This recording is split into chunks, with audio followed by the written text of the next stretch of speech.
Hello again guys. Sa video ito, i-feature ko ang iba't ibang klase ng mayanas na nakatanim sa aking garden. So marami akong collection ng mayanas guys. Kaya yung sa mga plantitos at plantitas dyan, tapusin nyo ang panonood sa video ito at tiyak matutuwa kayo sa mga iba't ibang klase ng mayanas ko.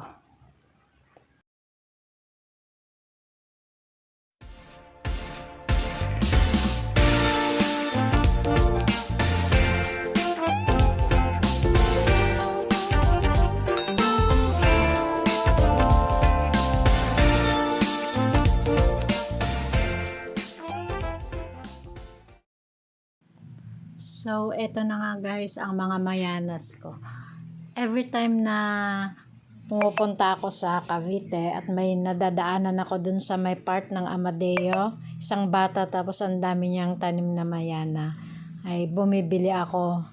So, hanggang makolek ko lahat yung mga iba't ibang klase.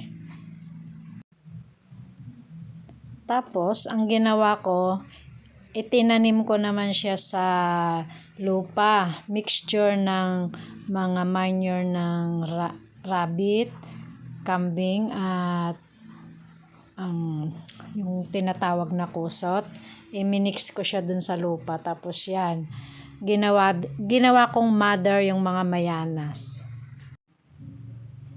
Every variety o kaya every breed ay nagtatanim ako ng isa, tapos dyan ako kumukuha ng sanga para padamihin ko. So minsan may mga bumibili dito, tapos buhay na siya, buhay ko nang ipinagbibili.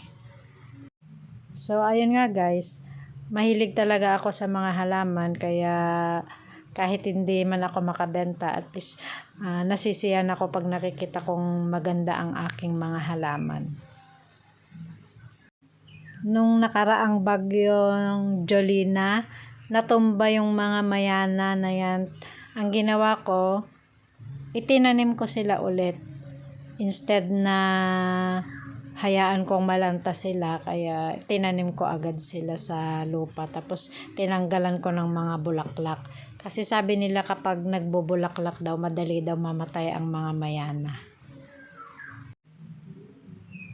So, nasa 20 varieties lahat yung mayana ko guys.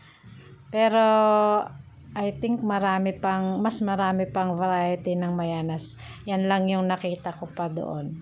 So, kapag nakita pa ako ng iba na wala pa dito, so, kukuha pa ulit.